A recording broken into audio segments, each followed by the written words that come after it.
Suatu hari, Sa'labah datang menghadap Rasulullah. Tanpa basa-basi, dia meminta kepada Rasulullah untuk dimohonkan supaya dianugerahi rizki yang berlimpah. Namun, Rasulullah menolak permintaan tersebut. Meski demikian, Sa'labah tidak bosan-bosannya mendesak Rasulullah untuk memohonkan kekayaan kepada Allah. "Ya Rasulullah, doakanlah kepada Allah agar dia memberiku harta kekayaan." Begitulah Sa'labah terus memohon.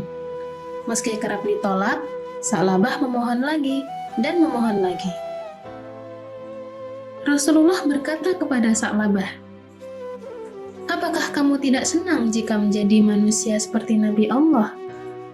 Demi zat yang menguasai diriku, andaikan aku ingin agar gunung itu berjalan di sampingku sebagai emas dan perak, niscaya ia akan melakukannya." Untuk meluruhkan hati Rasulullah, Sa'labah kemudian mengucapkan sumpah, "Demi zat yang telah mengutusmu dengan hak, jika engkau memohon kepada Allah, lalu dia memberiku harta kekayaan, niscaya aku akan memberikan hak kepada setiap orang yang berhak menerimanya." Rasulullah memegang janji Sa'labah. Beliau akhirnya mengamini keinginan Sa'labah dan berdoa agar Allah memberikan rizki kepada Sa'labah. "Ya Allah, anugerahkanlah harta kekayaan kepada Sa'labah." Allah pun memenuhi doa Rasulullah, sehingga akhirnya Sa'labah mendapatkan seekor unta dan domba. Sa'labah sangat senang. Setiap hari, dia berusaha menggemukkan ternaknya. Dia selalu bekerja, sehingga ternaknya bisa menghasilkan susu yang banyak untuk dijual.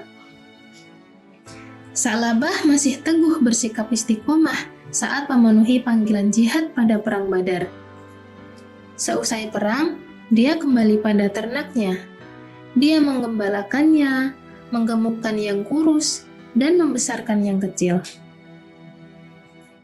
Hari-harinya semakin sibuk seiring bertambahnya jumlah ternak yang dimilikinya.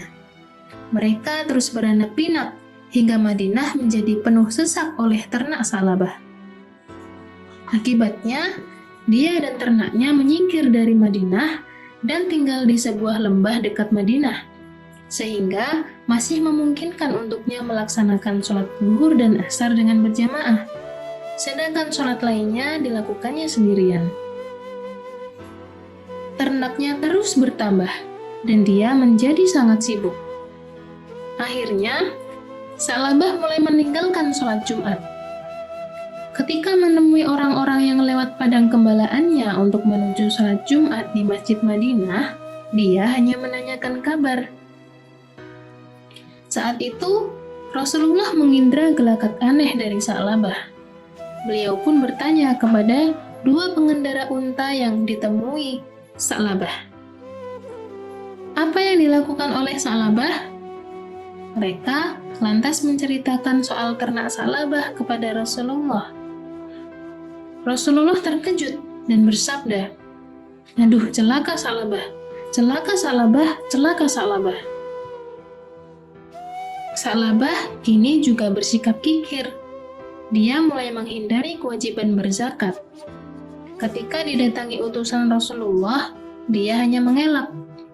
"Ini hanyalah pajak. Ini hanyalah semacam pajak. Aku tidak tahu apa ini.